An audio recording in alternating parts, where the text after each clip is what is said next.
welcome to the Eye for Games podcast. This is episode 3. I'm your host, Jerry Kline. I'm your usual host, but joining me are my co-hosts. You can say hello to Nick. Hello. And also joining me tonight is Evan. How's it going? Good. So tonight, just to give you an overview, we're going to talk about our 3 usual topics. We'll talk about our observed topic of the month, which is Kickstarter. Has the crowdfunding bubble for kickstarting games finally burst? Then we'll go into in development, where we'll talk about what are some of the things to consider before you become a game developer, what are the risks and rewards of having that as a career or a job, and then finally we'll wrap it up with our in-depth topic, what can be done to improve the quality of life for those in the games industry. So let's start out with our first topic, observed Kickstarter. So has the crowdfunding bubble for kickstarting video games finally burst?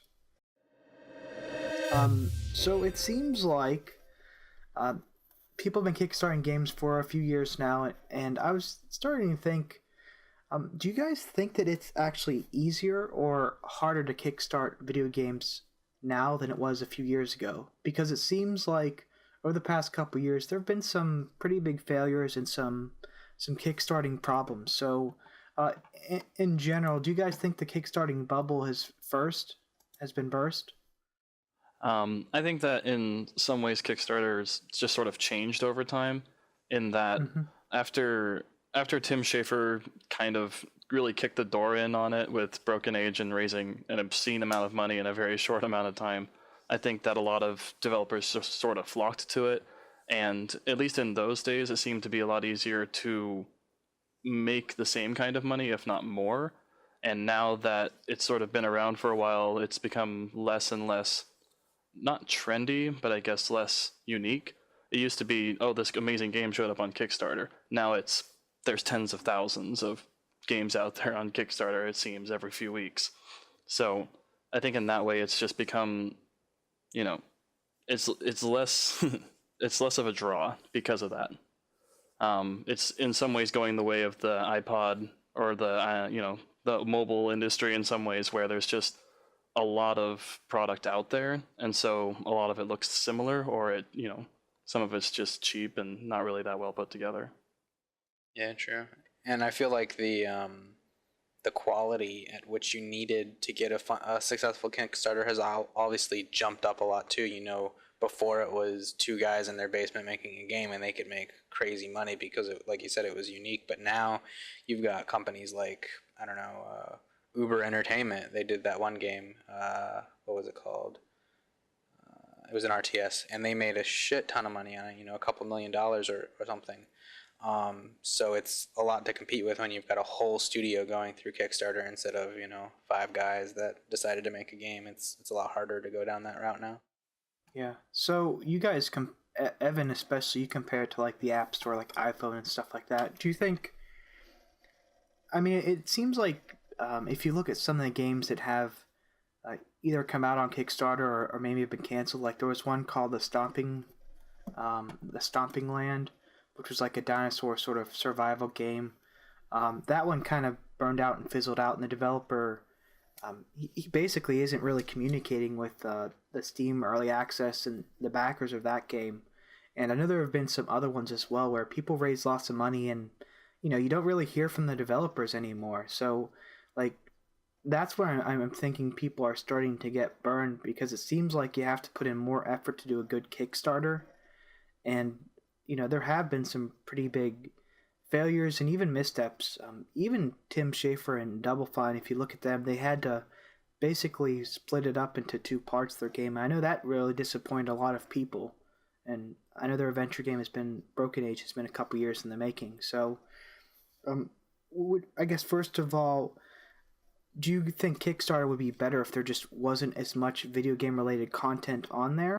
I don't really think that has much to do with it. I think in a lot of ways, because Tim Schafer was sort of really testing the waters with Kickstarter in a lot of ways, they've kind of had to figure it out as they go. And I mean, much like any other game developer will realize, is no matter how well you budget out your project, it's almost guaranteed, it seems, that you're going to go over somewhere along the line. So I don't think that's necessarily what the issue seems to be. I think it's really just an issue of quality, and the other part that you were mentioning is transparency after kickstarting, after a kickstart, funding has come through. That can be really, really, really hard to keep people in the loop without sort of, giving away things before they're finished or making promises that you're never going to keep and stuff like that. So I think that can be really hard. Yeah, I don't think it's saturation. I don't think that's necessarily the only problem out there. Yeah. Well, Nick, what about you? Do you think the Kickstarter video game market has been oversaturated over the past couple years? Because it seems like I'm always seeing press releases about games that are being kickstarted.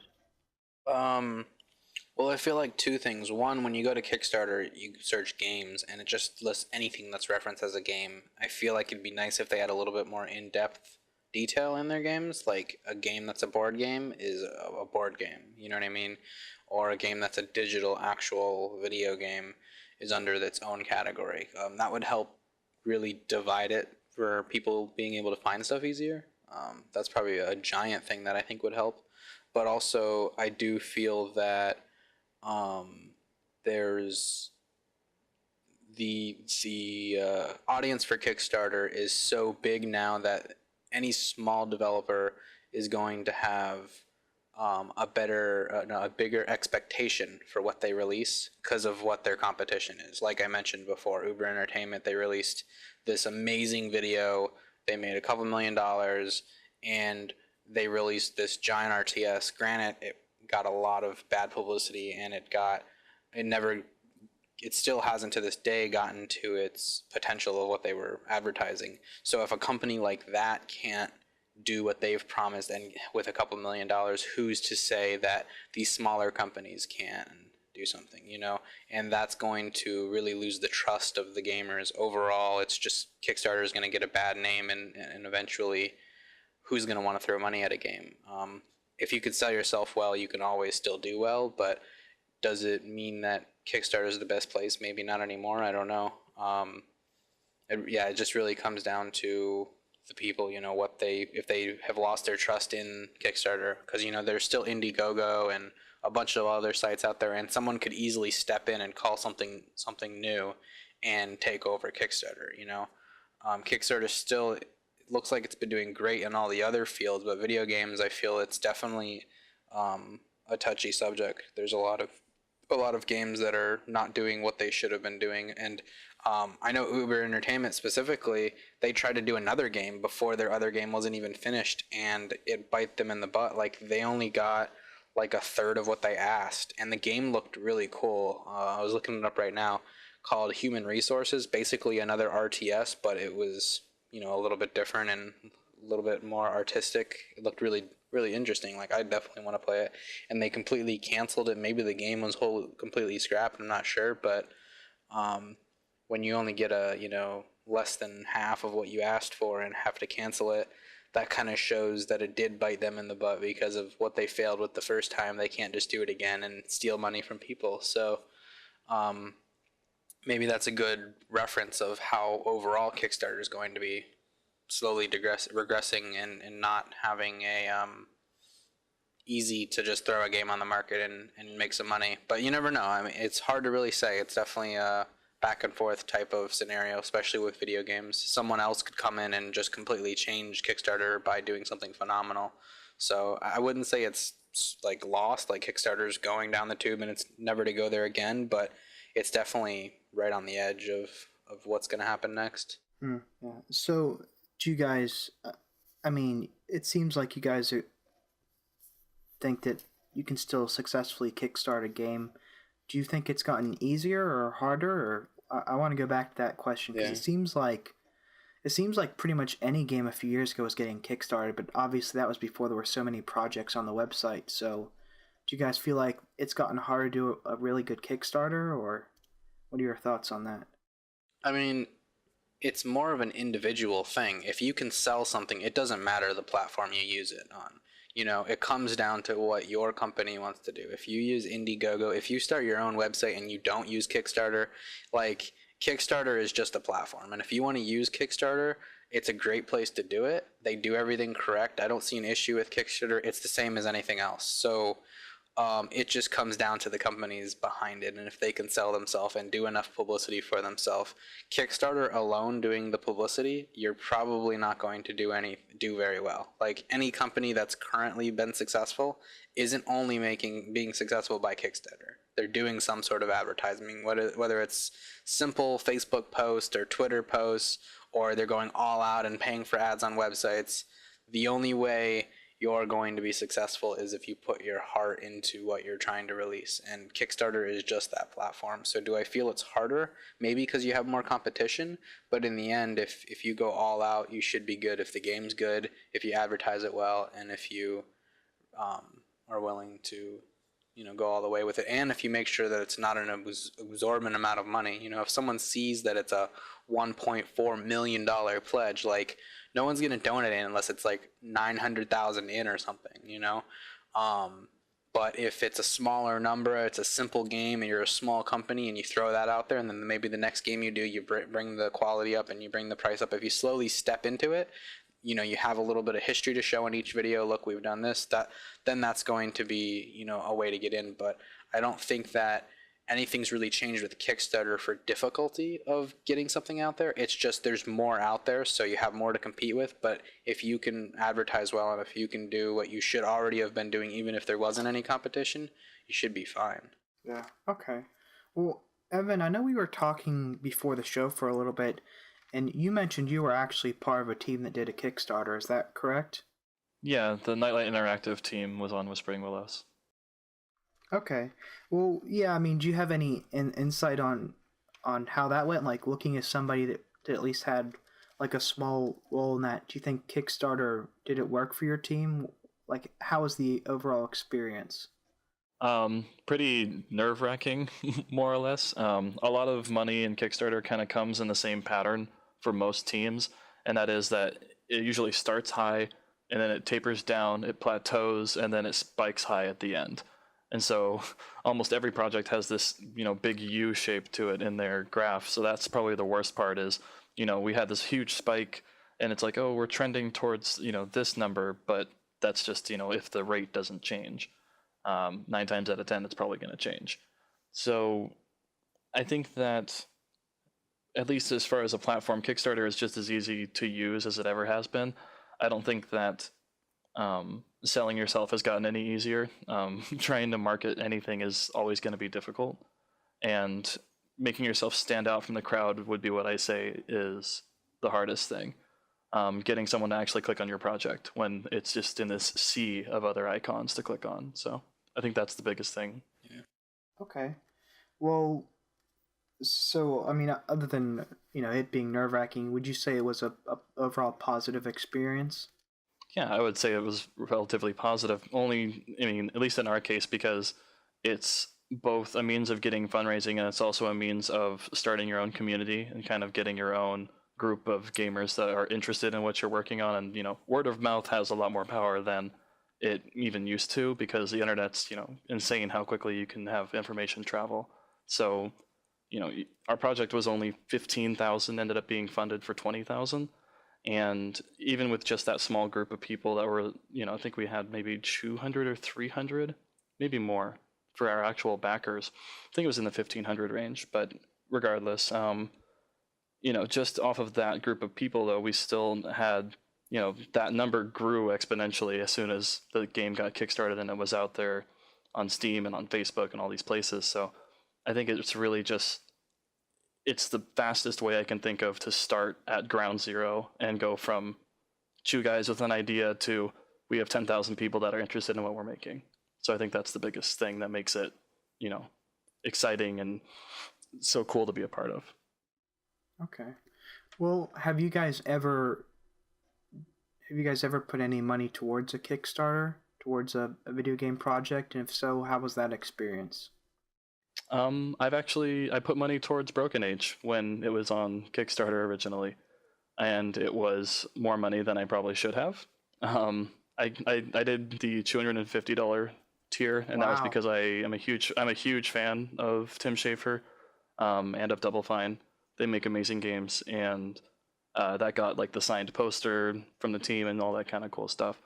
As far as the experience, I mean, that $250 was what, now almost 4 years ago, 3.5 years ago or something. Yeah, I think it was about 2.5, 3 years. So I mean, that aspect of, hey, the game's, still being worked on, and that kind of part is, that's a little unfortunate, but at the same time, that investment, or that pledge still kind of goes towards Double Fine gets to keep making games now. Massive Chalice is getting worked on, and that was also a successful Kickstarter project from them. So it, on the one hand, yeah, it's taken a long time for stuff to get done, and it got broken into 2 parts and so on and so forth. But if you don't look at your pledge as an investment, like many people tend to, it's not as bad.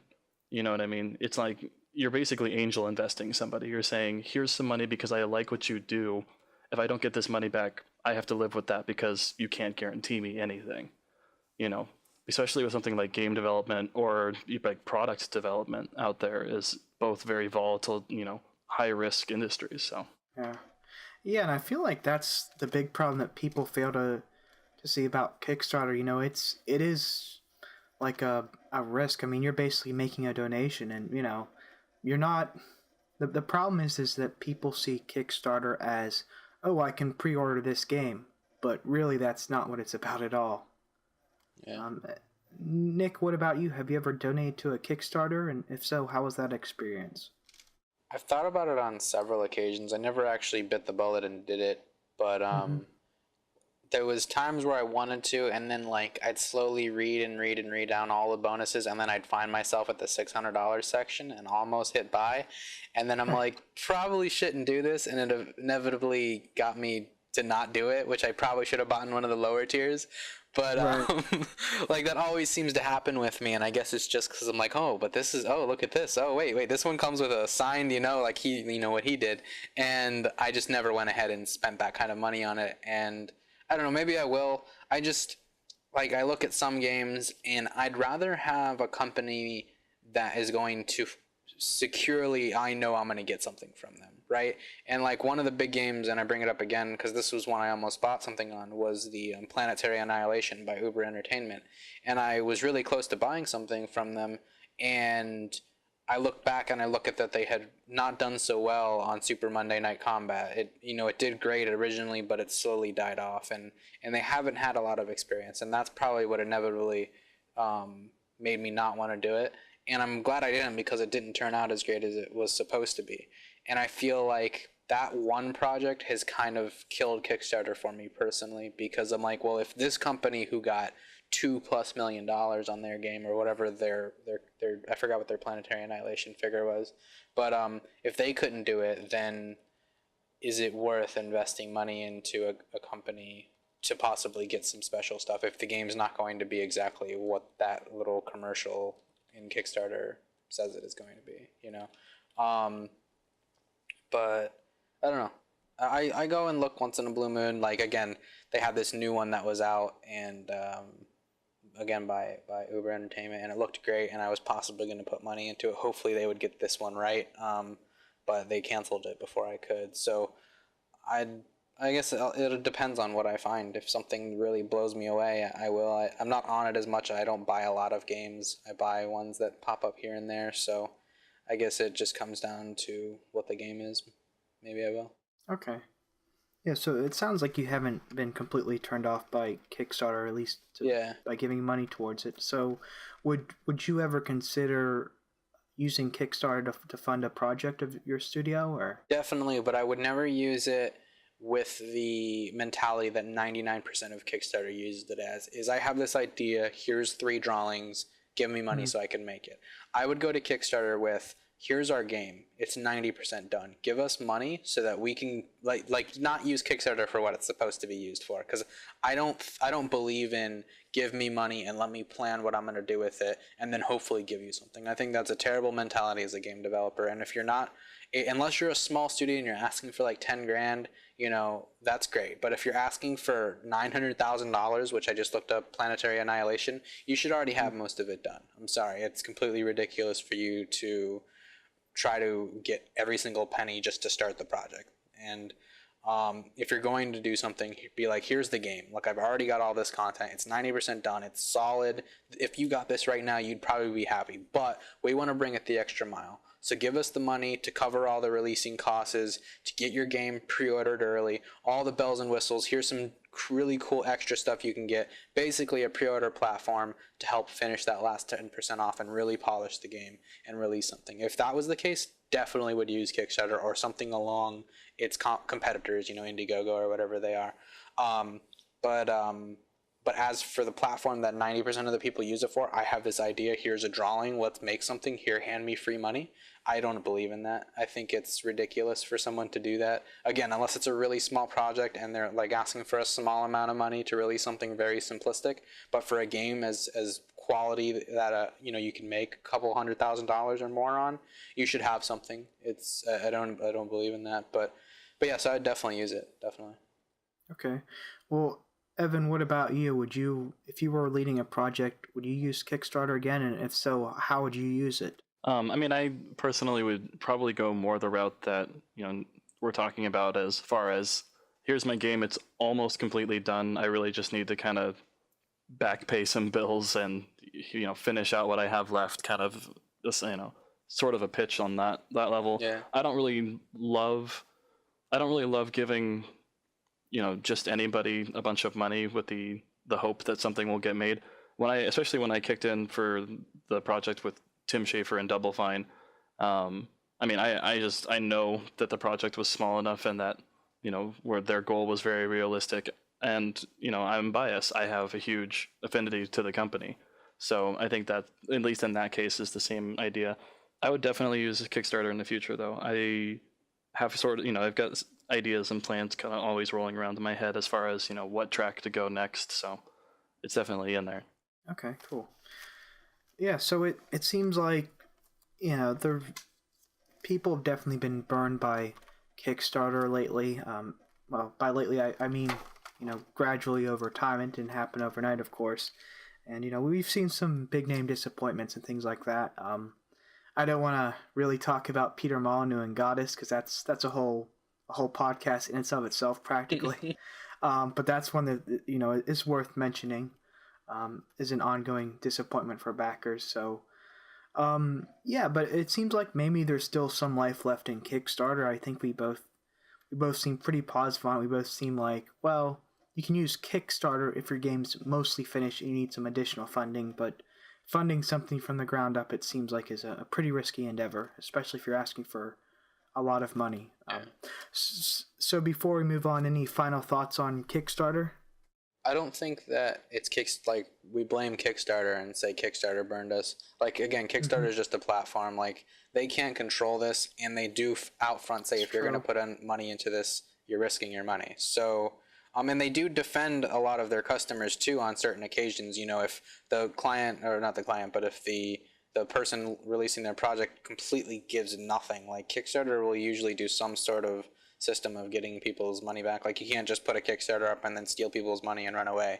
But it still has its loopholes, and I think if anyone blames anyone, they need to stop using Kickstarter to purchase games, but not blame Kickstarter. It's the people that are using Kickstarter, and don't completely, if you see a game company on Kickstarter, don't completely think, oh, they're just going to screw you because it's on Kickstarter. There's people using Kickstarter, there's people out there that are going to screw people, and just remember those companies. If they ever try to release something on their own, you're probably not going to want to, participate with them. But for Kickstarter itself or any of its competitors, it's just a platform. So just remember to treat the platform that it's just that, and not, it's like people hating on Pirate Bay and how they're torrent site, well, they're not the one torrenting torrenting content. It's the people uploading it. So if you want to blame someone, don't blame the provider, I guess, is what I'm trying to say. But yeah. Yeah, so it seems like do your research and be cautious, and think of your money as a donation, not necessarily an investment or pre-order. Yeah, and like you said, treat it like an investment. Like, if you see this game and it's like, oh, I can donate $20 and get it, don't just hit the donate button like you do in Steam, because people do that all the time. A game pops up, they don't even have gameplay footage yet, they just see a picture, they buy it, and they're upset. And well, with Steam, you contact them and be like, this isn't what I thought it was, and they usually will send your money back unless you're an avid person to do that. Where with Kickstarter, it's like you're donating your money. Like, you don't know what's coming. Maybe wait it out. You've got through, like, that's why you've got that U shape that Evan was mentioning about. There's a lot of people that are smart and there's a lot of people that aren't. And not to say people that bid right away aren't smart, because some projects, they are worth throwing the money in there because you really want to support them. But there's that initial holy shit moment. Then there's that lull of, is it going to be successful? And then there's like, okay, it's probably going to be successful. Everyone throws money at it. So if you're one of those people that did get screwed, or you're not sure about using it, wait for that holy crap moment at the end, and that's when you put your money into it, because nothing changes in that time. I don't think I've seen a Kickstarter where it's like, oh, if you bid in the first month, the beginning of the month, then you'll get something special that others wouldn't, other than obviously there's only so many of certain prizes. So obviously watch that too if you really want something from the project and you want to get into those top tiers where there's only 10 of something or something. So yeah, moving on from Kickstarter, let's go to our in development topic for the show. So I want to talk about basically becoming a game developer. Specifically, what are some things to consider before becoming a game developer and going in that business, and what are some of the risks and rewards of having that as a career choice?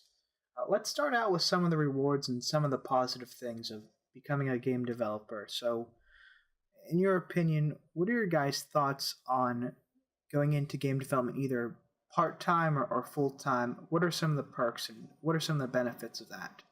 I guess probably should step back a second and define what you mean by game development, because there's a lot of different terms and descriptions of what a game developer is. And also, do you mean a game developer for another studio or an indie development, like an indie company for yourself? Like, what's the main definition of what you are doing? Sure.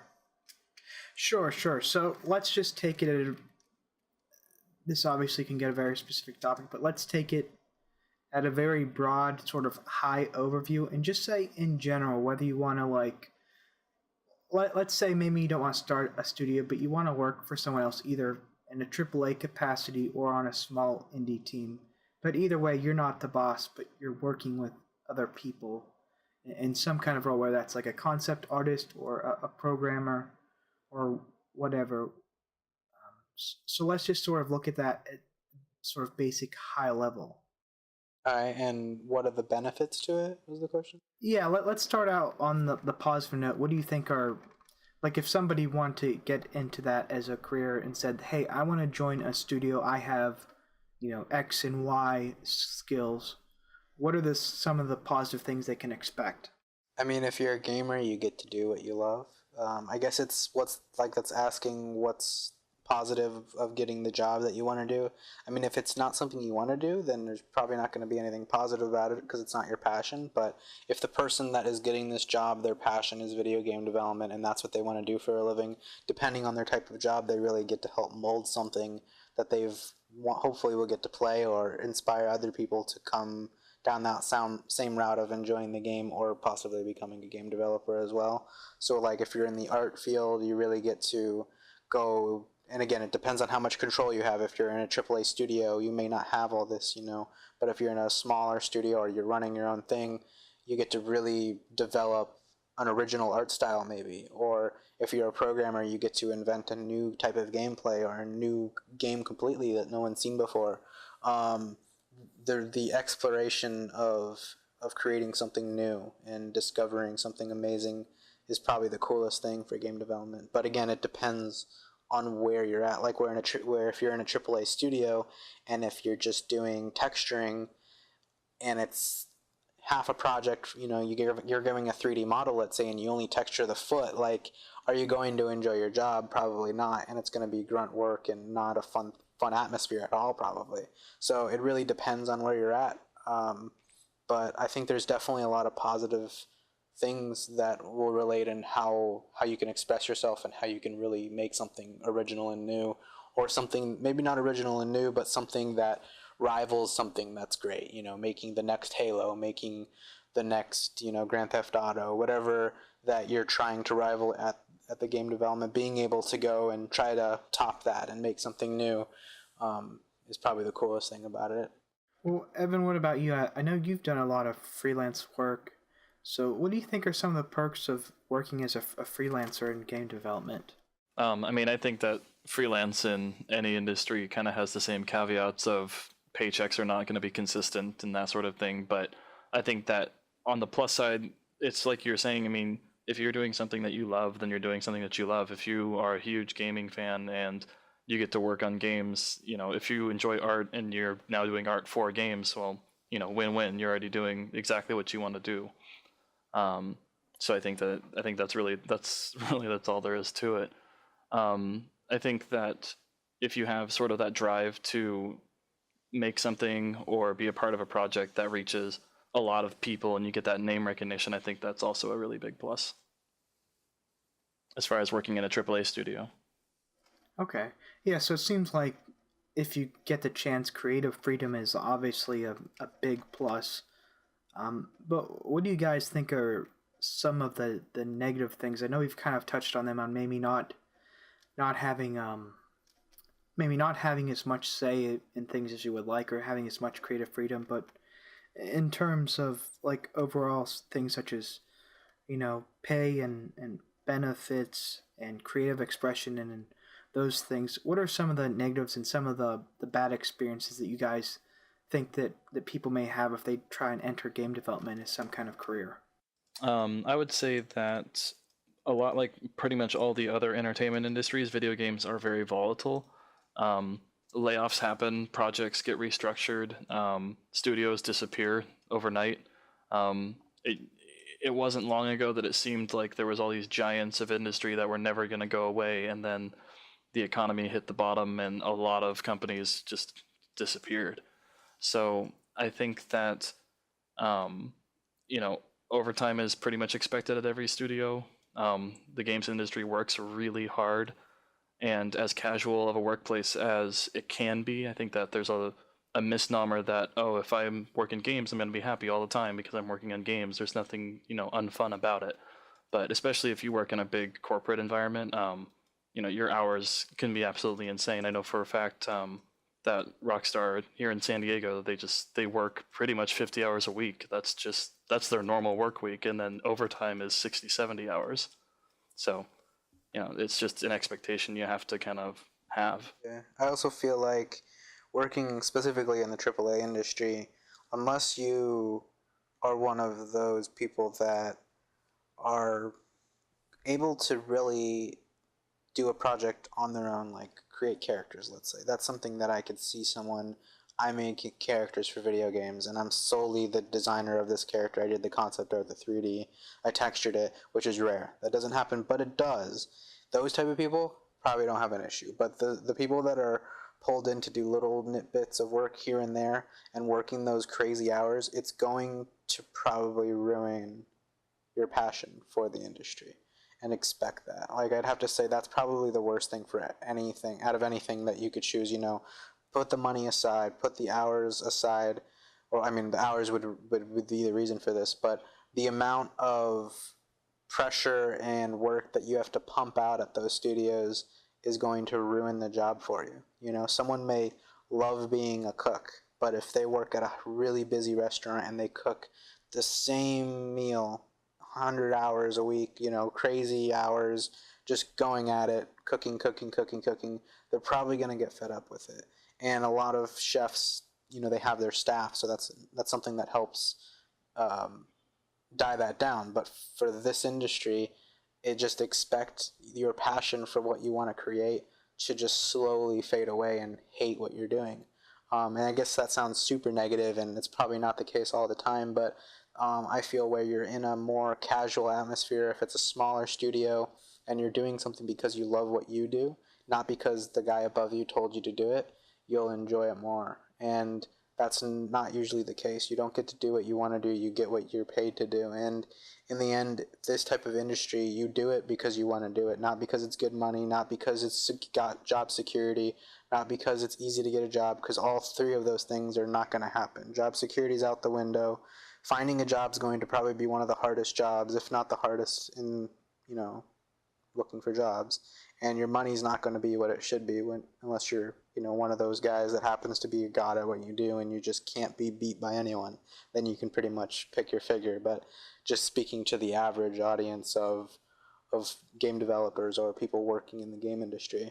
So if you're doing this, you're doing it because you love it, not because of what you're getting for it. And working in the AAA industry is going to slowly burn you out unless you're lucky, you know. It's not to say don't work in the AAA studios, but it's just be prepared for it and maybe have a backup plan in case it's what you know, in case you hate it. And as for the indie side and small studios, you have risks, you know, where a AAA studio, you're probably going to have a little bit more security. Not always, though, and probably not as much as maybe a small studio would have, just because maybe that small studio is cheaper and well done so that they won't have to fire people. But in general, you feel that a AAA studio will be a little bit more secure. And then you've got these small studios, and whether it's, you know, an indie team trying to work on something together, no pay, trying to release something that's going to be amazing and they all make money, well, how do you live? You've got to go do other jobs, whatever it may be, to hopefully survive. So it's definitely the roughest and hardest industry, I think, and it's going to be a lot of pain. So I would say there's definitely a lot of negative, but if you're lucky, it can be something that you really love and be amazing. It's just really depends on your luck. It's very, very luck dependent. Word of mouth, meeting the right person at a convention. If you're lucky enough, hopefully, you know, everything goes perfect. But on average, there's definitely a lot of grind, I guess. Mm-hmm. So it seems like some of the negative things you guys are talking about, a lot of it seems like is related to burnout, just basically doing the same thing over and over again, either long hours or doing something that's repetitive in nature, or both. Would you guys say that's probably one of the biggest negatives, or do you think one of the bigger negatives is like poor job security? Like, what do you think is like the one or two really big things that stand out as like major cons of working in the industry? I mean, they're both two big things. That's hard to choose, but I think if I had to choose between the two, like if someone said pick one, I'd much rather be in and out of a job enjoying what I do than having a job and hating what I'm doing. Because again, going back to, this is a tough industry. So yeah, you have job security, but if you're looking for job security, go spend 8 years in a college and learn how to become a doctor, because you'll probably, well, that's actually a bad reference because doctors have terrible job security right now. But let's say, you know, I don't know, a construction worker or an architect. That's a really good example. Architects, if you become an architect, you've got a job. It's a boring job in my opinion. I've done drafting before. I don't understand how anyone enjoys it, but that's job security. So if you're looking for that, go there. Don't try to come into the game industry. But if you're wanting to do something passionate, and if I have to choose something, I'd say obviously being able to sit down and really enjoy what I'm doing. If someone says design this character, I can sit there, I can do what I do to make it what I want to make it, obviously with direction if it's not my project, but not pump this character out because I've got 15 more behind me, you know, or pump this gun out because there's another 20 that need to be made, or this gun's wrong because I gave you concept art that was wrong, so now because of that I'm going to make you stay later with this new concept art that I didn't even tell you about, and now you've got to make a new gun. Like, that stuff just disheartens everything you have for the industry. So if you have to choose something, obviously being able to have a cool, chill environment and make something and enjoy what you're doing, but not have the job security that maybe another job would, is definitely got to be the choice for me. Okay. So is that why you decided to become a game developer, just because it was your passion and you knew what the risks were? Definitely. Has it worked out 100%? No, but I still do freelance and service work on my own. Through our company, you know, we do all types of service work, so we have that grind, and here we have to work for clients, but it's at our own pace and we enjoy it, and we don't make as much money that we would if we were working at a studio, but we make enough to get by, and we're slowly working on our own game and hopefully release something that's exactly what we want it to be, and we can do it at our own time. Real life comes in the way and we pause everything, we get our real life stuff done, and then we get back onto it, you know, and it's nice, you know. Again, it's not as amazing as someone who works on Halo and, you know, made Halo Master Chief and they're making crazy money. But then again, does the person who sat there and made that enjoy what they're doing? You'd have to ask him, and he probably wouldn't tell you the truth or he'd get fired. But yeah, so. Well, this is just kind of a random sort of follow-up question, but what do you think you would be doing like professionally if you weren't in game development? You mentioned you said you'd done some drafting and stuff like for architecture. Do you think you'd be doing something like that, or? I don't know what I would do. I would probably become like a salesman for like an as bad as it sounds, like going to like I'm really good at sales, I've done it before. Like not like I'm gonna be at a car dealership shitty salesman, but I mean like some sort of advertising firm, or another thing that I really enjoy is I love creativity. So anything I could be creative in, so like I've picked the game industry, but I enjoy, like, let's say Super Bowl, right? The commercials. I really enjoy watching the commercials. Whenever I'm watching TV, I have DVR. If I see a cool commercial, I'll pause it and watch it, right? I enjoy being able to sit there and be like, that was a really well done commercial, or that's a terrible commercial and this is how I would do it. So anything in the industry, or anything in the world that really comes down to coming up with a concept and doing it and making it work for what it is. It doesn't have to be game development, would be what I would want to do. So if it wasn't game development, maybe it would be car commercials, or it would be, a Doritos commercial, or maybe you would work on product, advertising or website advertising, anything that is an original concept and is able to show a new idea. I like coming up with new stuff, coming up with original, an original story even, if it was in film, or there's so many paths that you can go with that. That's why I think that if this wasn't to work out, I would just go down one of the other paths that involves creativity. Okay. Well, Evan, let's talk to you for a bit. I'm going to turn it over to you. What do you think are like the one or two really big negatives that stand out more than anything else about going into game development? I think if I had to pick only one, I kind of agree that it would just be the loss of passion, especially if you're working in a AAA industry kind of position. But I think the second part would really just be the life stability. I mean, especially when you don't have consistent work, you take for granted having just a steady paycheck. So I think that can really deter people from working in any creative industry. But if you actually want to do something creative, then you don't care. Usually, I've met artists that are dirt poor and they're the happiest people that I've ever talked to, and it's because they weren't going to be a salesman, they weren't going to be a teacher, they didn't want to do that, they wanted to be an artist. And yeah, they aren't wealthy, they live in communities, they have artist communities all over San Francisco and places like it, where they huddle together in warehouses and like split them apart with dividing walls, and that's where they all live. And it's because that's just the lifestyle that they chose. So I think that no matter what it is that you want to do, if you're passionate enough about it, then the money part's not going to be what you're concerned with. That said, if you're working in a AAA industry where they're telling you what to do, and you're that type of creative that can't really work under those scenarios, then it's going to be the worst experience of your life, and you're going to be just miserable all the time. So I think you have to really weigh your options. Being a freelance artist is not impossible, it's just harder as far as life stability goes. Okay, so I'm guessing you kind of went into game development for the same reason that Nick did, correct? It's just your passion? Yeah, I mean, I got into games because it's what I wanted to do. I mean, there was no other industry that I wanted to be a part of, so it was really not really much of a question.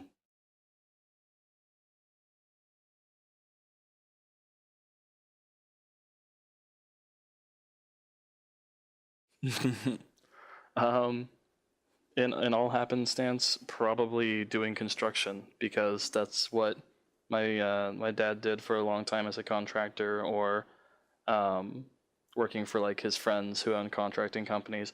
And if it wasn't that, it would probably be what my current day job is, which is, I just work in technology. I work as a technician at a studio, just because I'm good at it, and it doesn't really challenge me like game development does. So I think that's why it's not something I would want to do as a career, because knowledge doesn't really interest me that much. Like, just knowing how to do something isn't really all that interesting, but figuring something out is really, really interesting. So that's why I like game development. It's just a gigantic puzzle that you have to somehow put together and then give it to someone and they actually like your puzzle.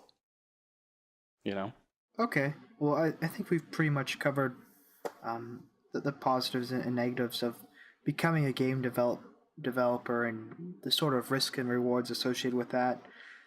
I know we talked a little bit about stuff like poor hours and burnout, so let's go ahead and transition to our in-depth topic.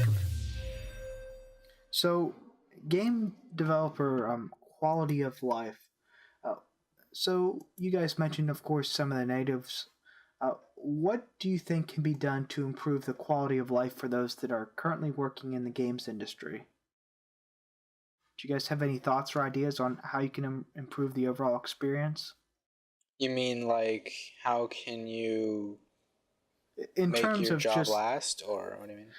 well, no, in terms of just basically what can be done to prevent things such as burnout and improve the overall quality of life? Like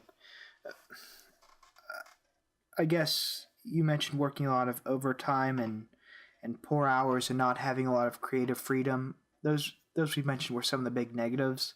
And a lack of a job security. Do you guys have any general ideas on how we can fix those problems? Do you have any suggestions for studios that want to retain employees or that want to prevent burnout? I have no clue. I think that's the question on any game developer's mind right now, and I think that's the issue with the industry is no one really knows how to fix it other than telling the higher ups to stop and fix their system. I mean, there's definitely suggestions out there, but are they going to work? Probably not. You can talk to the owner of the company and be like, maybe you should cut back this and, restructure that. But is it going to happen? No, because they're not the ones that control it. It's the, people putting the money up. And in the end, they put the money up and then they walk away and someone else dictates what happens. And that's a giant issue. So to fix that, you need the person who's putting the money into the project to be the person who's standing in front of the designers, not Bob, who was hired because he thinks he can direct this team, and he probably can, but he's directing it with certain money, and now he's got to rush this and rush that, where the guy who's putting money in, if he sees what's going on, he can reevaluate something and be like, okay, well, we don't need as much money into this because they're getting way too much for what they're doing. Let's go into film, for example. You look at an actor, should they be getting $30 million for the movie where there's the designers and they're making $14 an hour? So where does that draw the line? And it's the same thing with video game development. Maybe restructuring how money's handed out and how it's used and who's directing what. But again, who's going to change that? The people that are doing that. So do I have a suggestion for the people that are getting into the industry? No, because if I knew, then I'd probably be better off right now. And I think if Evan knew, he'd probably be better off as well. Yeah. Yeah, I mean it's one of those things that people talk about from time to time, and I started thinking about this because I was reading an old article from a few years ago. It was about Clay Entertainment, which I for games. I mean, we were a big fan of their stuff, especially Don't Starve, and they were talking about trying to avoid burnout and basically giving their staff regular like quote unquote regular working hours. Like you mentioned, some AAA developers and stuff like that will have you basically work 50 hours a week minimum, not counting overtime. And this article is basically talking about game studios, and they were pretty much all smaller game studios that basically try to avoid employee burnout by building a sense of community and family among the development team, having them do stuff together as a group, but also sort of limiting the number of hours that they want them to work a week. So Evan, what about you? What do you think can be done to prevent burnout? Because you do see people that occasionally leave the game industry for whatever reasons. Sometimes like in the case of like Cliff Bleszinski. I'll try that again. Sometimes in the case of Cliff Bleszinski, they come back after having been burnt out for a little while. But what do you think game studios can do to sort of retain talent and get the most out of their employees? Is there anything we can do to fix burnout and lack of job satisfaction? I think that you just have to kind of follow the money. The people at the top at a lot of these really big studios especially are making decisions that affect everybody below them in a really dramatic way where their life never really changes as the money holders. As long as they make money at the end of the day, they don't really care how much you have to work. So I think that part of it stems from that. And the biggest thing that, kind of always comes from that as far as a business is I want to make as much money as possible in the shortest amount of time while spending as little as possible.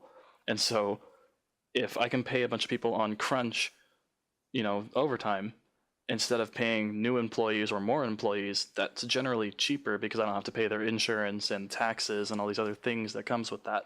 So I think that that's kind of part of it, is that there's still this expectation that a lot of, especially AAA developers, are getting at, where, I want to be able to make $1 billion on a game and I want to be able to do it in a year.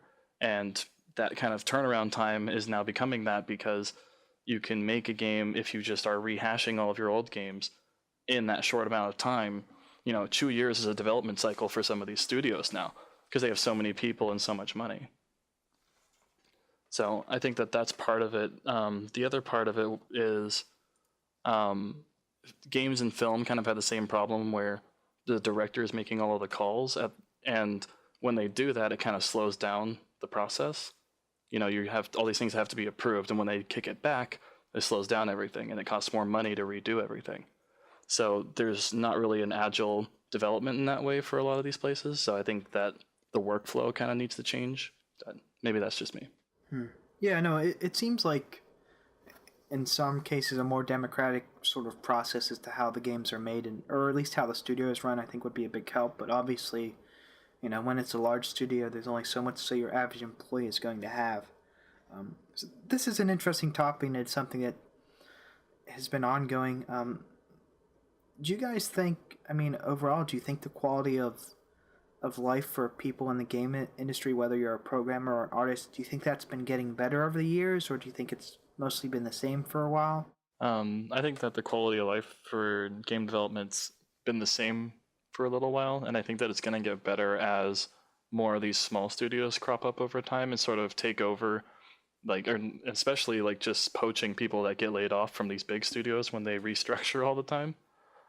So I think in some ways there's a lot of room for the industry to kind of keep breaking away into little fragments off of these bigger studios, whereas in the past it was kind of at least in the last 5 years or so, it's been AAA has been pretty much the only way to go, and then independents kind of came in, or this kind of weird timing, and then now they've sort of grown over time.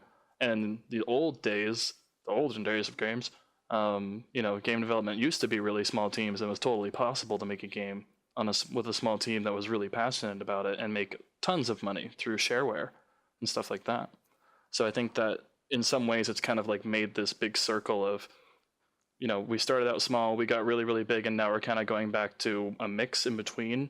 So who knows where it's going to go in the long run, but I think that eventually that's going to mean a better state of being for people's, day-to-day lives. Yeah, pretty much. I'd say the only standout is probably outsourcing.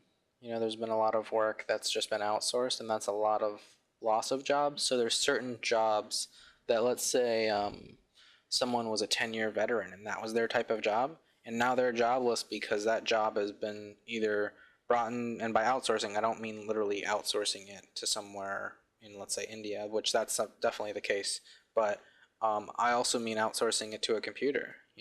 There was a certain time where certain things had to be done by a person, and now those things are no longer needed by that person. So there's a lot of people that have lost their jobs and will never get a job unless they learn something new. And that's like telling someone, well, you're a surgeon and you've been doing surgery for the 20 years and you're the person who cuts the body open and fixes it. Well, now we've got a robot that can do it, so we don't need you anymore. What are they going to do, So it's the same kind of thing.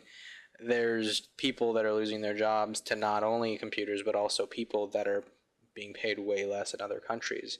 So I think that obviously technology advances and you can't do anything about that, but people taking jobs outside of the country, I guess that's more of a governmental fix. Denying outsourcing certain jobs would be a fix, I guess, but is that really possible? Probably not. So I definitely feel that there is a decline and there will always be a decline. But in that same case, there's also going to be an increase in new jobs as things come out, and a good example is the movie Toy Story, right? Toy Story 1 took, however long it took to render out the whole movie, in a very, very long time. But now when Toy Story 3 is out, again, it takes quite a long time to render it. But Toy Story 1, I think they said it was recorded in like 3 days, or rendered out in 3 days. Like the whole movie was able to be re-rendered in 3 days, or even shorter than that. I don't remember what the time was.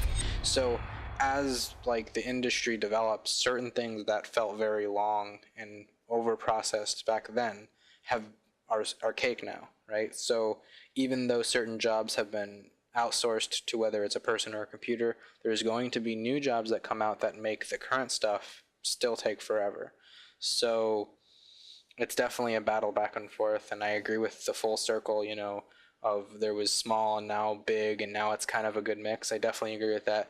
And I feel that even though some will lose their jobs, new jobs will probably come out as well. And new software will come out that no one's used before that maybe redefines modeling. Like look at a 3D model and people were using a basic 3D modeling software, and then sculpting came out and now you can sculpt. Well, they didn't have 3D artists that did sculpting. So that started a whole new job, Okay, well, I think we've had a pretty good discussion tonight. Let's wrap it up. We'll do our usual around the horn sort of plugs and things like that. So, Nick, we'll start with you. Where can people follow you at online and learn more about your project and your studio? The main place is our website, echospawnstudios.com. And on there you can find all our social pages, Facebook, Twitter. We're pretty much on anything you can find us on. But if you go to the website, you'll be able to find what we're working on and our services, as well as, again, all the social pages will be located on the website. So.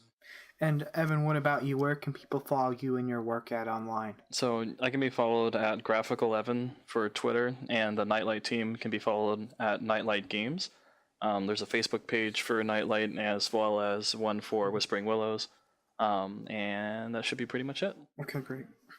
Yeah, and I'm Jerry Kline. I'm an editor, currently a copy editor over at i4Games. You can check out i4games.com. We just recently launched phase 1 of our website. We've got more stuff planned in 2015. You can follow i4Games on Facebook, Twitter, LinkedIn, YouTube. Just search for i4Games and you'll find us there. Thank you so much, everyone, for joining us tonight.